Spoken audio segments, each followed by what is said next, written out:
दोस्तों, स्वागत है आपका योजना एक्सप्रेस न्यूज की इस नई वीडियो में। आज फिर से हम बात करेंगे ईपीएस 95 पेंशनर्स की। वही पेंशनर्स जिन्होंने देश की सेवा में अपनी पूरी जिंदगी खपा दी और अब बुजुर्गावस्था में 1000 से 1500 रुपए की पेंशन पर जीने के लिए मजबूर है। दोस्तों, इस विषय पर संसद से लेकर सड़कों तक आवाज उठ रही है। जंतर मंतर पर हजारों पेंशनर्स ने प्रदर्शन किया, जिसमें 26 से ज्यादा सांसद शामिल हुए थे। इनमें आधे से ज्यादा बीजेपी सांसद थे और बाकी विपक्ष के सांसद। इसके बाद हरियाणा, पंजाब और कर्नाटक से भी सांसद जुड़ते चले गए। लोकसभा में कर्नाटक के सांसद जी कुमार नायक ने सरकार से सीधा सवाल किया। उन्होंने कहा कि सरकार ने जो आंकड़े दिए हैं उसमें 80 लाख से ज्यादा पेंशनर्स 1500 रुपए या उससे कम पेंशन पा रहे हैं। अब सवाल यह है कि क्या कोई सांसद या मंत्री खुद 1500 रुपए में गुजारा कर सकता है? अगर नहीं, तो फिर बुजुर्गों से यह उम्मीद क्यों की जा रही है? दोस्तों, इस पर श्रम एवं रोजगार मंत्रालय की राज्य मंत्री श्रीमती करंजलादे ने जवाब दिया। उन्होंने कहा कि 2 दौर की बातचीत हो चुकी है और सरकार पेंशन बढ़ाने के लिए गंभीर है।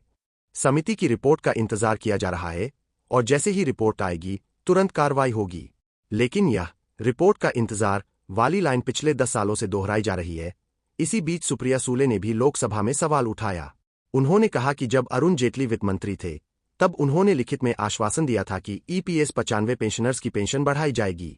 लेकिन निर्मला सीतारमण ने इसे नकार दिया और कहा कि ऐसा कोई दस्तावेज उनके पास नहीं है। इसके बाद सुप्रिया सूले ने खुद वो दस्तावेज दिखाए जिसमें जेटली के हस्ताक्षर थे। इसके बावजूद सरकार ने साफ इनकार कर दिया। दोस्तों, आम आदमी पार्टी के सांसद संजय सिंह ने भी सरकार पर हमला बोला। उन्होंने कहा कि जब सरकार के पास 3 लाख करोड़ से ज्यादा के लोन माफ करने के लिए पैसा है तो गरीब पेंशनर्स की पेंशन बढ़ाने के लिए क्यों नहीं है। उन्होंने यह भी कहा कि जिन 43 कंपनियों के लोन माफ किए गए उसी रकम से लाखों बुजुर्गों को सम्मानजनक पेंशन दी जा सकती थी। लेकिन सरकार अपने उद्योगपति दोस्तों को बचाने में लगी है। राजनाथ सिंह ने भी एनएसएसी की टीम से वादा किया था कि उन्हें प्रधानमंत्री से मिलवाया जाएगा। लेकिन महीनों बीत गए, कोई बुलावा नहीं आया। मनसुख मांडविया से जब पेंशनर्स की टीम मिली तो उन्होंने कहा कि फाइल तैयार है, अब वित्त मंत्रालय और श्रम मंत्रालय मिलकर इसे फाइनल करेंगे। लेकिन वह बैठक भी आज तक नहीं हुई। दोस्तों, सच तो यह है कि सरकार इस मुद्दे पर गंभीर नहीं है। अगर होती तो इतने सालों में कोई ठोस कदम उठाती। नेताओं और मंत्रियों की पेंशन तुरंत बढ़ जाती है। सांसदों को 4-4 पेंशन मिलती है। ग्राम पंचायत के सदस्य तक पेंशन पाते हैं। लेकिन जिन बुजुर्गों ने 30 से 40 साल देश की सेवा की, उनके लिए 1000 रुपए भी बढ़ाना सरकार को भारी लग रहा है। ईपीएस 95 पेंशनर्स का दर्द दिन ब दिन बढ़ रहा है। कोई इलाज के लिए तरस रहा है, कोई अपने बच्चों पर बोझ बनने को मजबूर है। यह हालत देखकर दिल वाकई दुखी हो जाता है। दोस्तों, अब जरूरत है कि सरकार तात्कालिक कदम उठाए।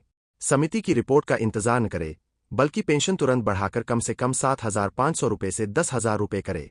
साथ ही मेडिकल सुविधाएं और महंगाई भत्ता भी जोड़ा जाए। आज हम सबको मिलकर इन बुजुर्गों की आवाज को और बुलंद करना होगा। अगर आप मानते हैं कि ईपीएस 95 पेंशनर्स की पेंशन बढ़नी चाहिए तो इस वीडियो को ज्यादा से ज्यादा शेयर कीजिए ताकि यह आवाज सीधे सरकार तक पहुंचे। मिलते हैं दोस्तों अगले वीडियो में नई जानकारी और अपडेट के साथ। तब तक के लिए नमस्कार और जय हिंद।